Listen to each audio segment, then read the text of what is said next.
रहीम अस्सलाम वालेकुम। काफ़ी दिनों के बाद एक और वीडियो के साथ मैं आया हूँ और आज हम डिस्कस करने वाले हैं कि फाइवर पर लेवल 1 पर जाते ही आपके ऑर्डर्स आना बंद हो जाते हैं। ये क्यों होता है और इसका सॉल्यूशन क्या है। सबसे पहले फाइवर के लेवल्स को समझ लें। ज़्यादातर लोगों को पता होगा, लेकिन अगर कुछ लोगों को नहीं पता तो उनको थोड़ा सा ब्रीफ कर देता हूँ। सबसे पहले जब आप अकाउंट बनाते हैं ना फाइवर पे, तो आप एक नॉर्मल सेलर होते हैं, आपका कोई लेवल नहीं होता। आपको 7 गिग्स बनाने की इजाज़त मिलती है, ठीक है। और इसके अलावा आप 5,000 तक कस्टम ऑफ़र सेंड कर सकते हैं। पेमेंट जो आपकी है वो 14 दिन में क्लियर होती है। ये मेन आपके बेनिफिट्स जो आपको मिलते हैं वो नए अकाउंट बनाने पर ये मिलते हैं। उसके बाद हर एक की कोशिश होती है कि यार जल्दी से वो मेहनत करे, कुछ डॉलर्स अर्न करे, कुछ ऑर्डर्स कंप्लीट करे और लेवल 1 पर चला जाए। लेवल 1 एक नए सेलर के लिए ख्वाब की तरह होता है, उसकी सबसे पहली अचीवमेंट होती है, ठीक है। तो उसके लिए रिक्वायरमेंट उनको ये होती है कि सबसे पहले उसने 60 दिन एक्टिव रहना होता है, ठीक है, फाइवर पे। और उसके बाद उसने 10 ऑर्डर्स पूरे करने होते हैं, ठीक है। 10 ऑर्डर्स पूरे करने होते हैं, या शायद ये भी ये जो रिक्वायरमेंट है वो 20 पर पहुंच गई है, मुझे एग्जैक्ट याद नहीं है अभी। और उसने $400 अर्न करने होते हैं मिनिमम, यानी $400 आपने किए हो, 10 या 20 ऑर्डर्स जो आपकी रिक्वायरमेंट है वो आपने पूरे किए हो। और उसके बाद 90% रिस्पॉन्स रेट आपका होना चाहिए, 90% आपका ऑर्डर कंप्लीशन रेट होना चाहिए और 90% ऑन डिलीवरी होना चाहिए, आपका ऑन टाइम डिलीवरी होना चाहिए।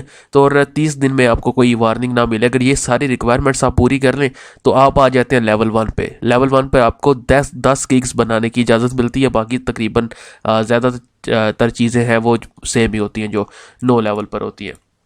अब बहुत से लोग ये क्वेश्चन करते हैं कि यार लेवल 1 पर जैसे ही हम आए, हमने सोचा था कि हम तो ऐसे मतलब धमाका कर देंगे, हम तो वो पंजाबी में कहते हैं ना अन्नी पा देंगे, लेकिन ऐसा कुछ भी नहीं हुआ। हमारे जो ऑर्डर्स पहले हमें 20 मिलते थे, अब 10 मिल रहे हैं, 5 मिल रहे हैं, या मिल ही नहीं रहे, बिल्कुल इंप्रेशन गिरना शुरू हो गए। मेरे साथ भी ऐसा ही हुआ था। जब मैंने पहली दफ़ा मतलब लेवल 1 अचीव किया था तो मेरी भी एक्सपेक्टेशन कुछ इस तरह से ही थी, लेकिन जो मेरे इम्प्रेशंस थे ना, गिग इम्प्रेशंस जो ओवरऑल प्रोफाइल के होते हैं, वो मेरे नॉर्मली जो विदाउट लेवल हुआ करते थे वो 2,000-3,000 पर वीक हुआ करते थे। जैसे ही मैंने लेवल 1 अचीव किया तो आहिस्ता आहिस्ता वो कम होना शुरू हो गए और एक स्टेज ऐसी आई तो मेरे वीक के जो इम्प्रेशंस थे वो 122-23 कुछ इतने रह गए थे।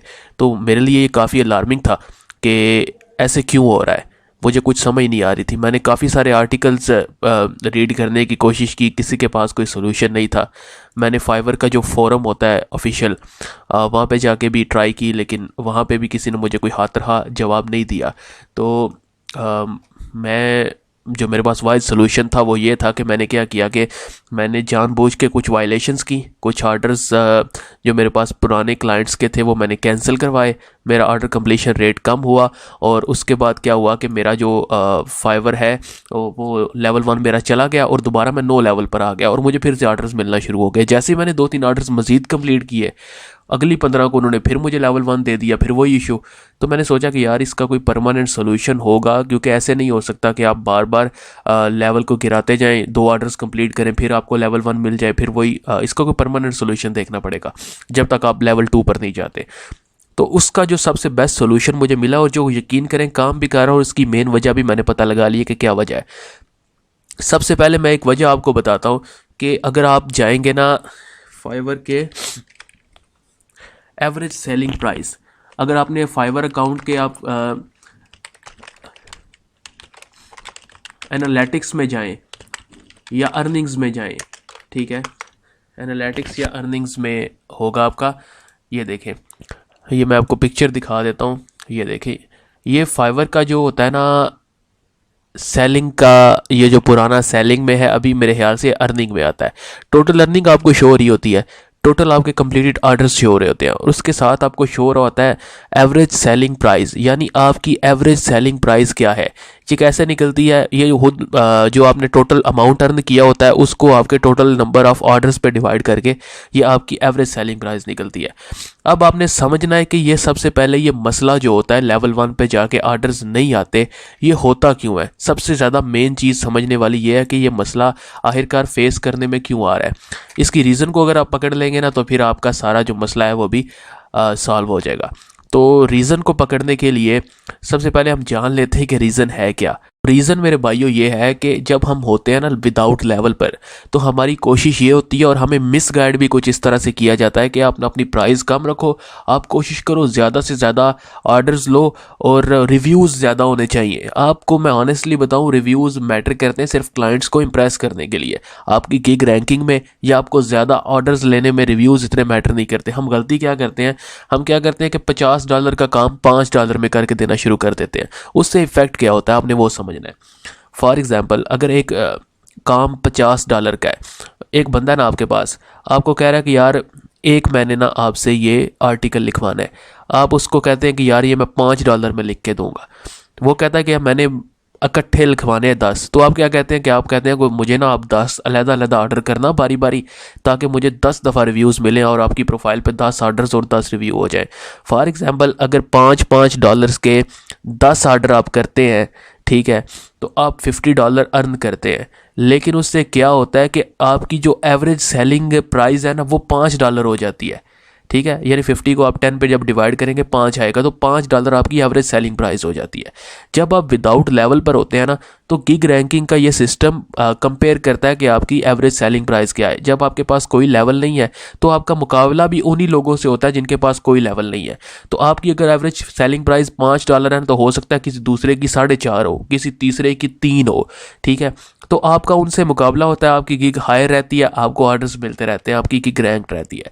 लेकिन जब आप लेवल 1 पे जाते हैं ना, तो आपका मुकाबला फिर फाइवर करवाता है लेवल 1 के सेलर से। तो लेवल 1 पे जो पहुंचे होते हैं वो हर एक हमारी तरह नहीं पहुंचा होता, जैसे हमने $5 में ऑर्डर करके दिए हैं।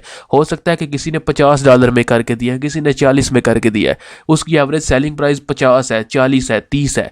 तो आपकी जब 5 है, उसकी 40 है, तो उसकी गिग ऑब्वियसली हायर रैंक करेगी, आपकी गिग उसके मुकाबले में कुछ भी नहीं है।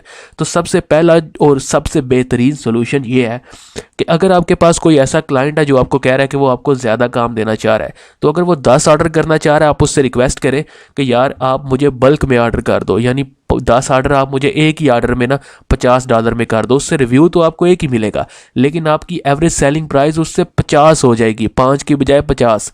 तो आप देख रहे हैं कि कितना इफेक्ट बढ़ेगा इसका।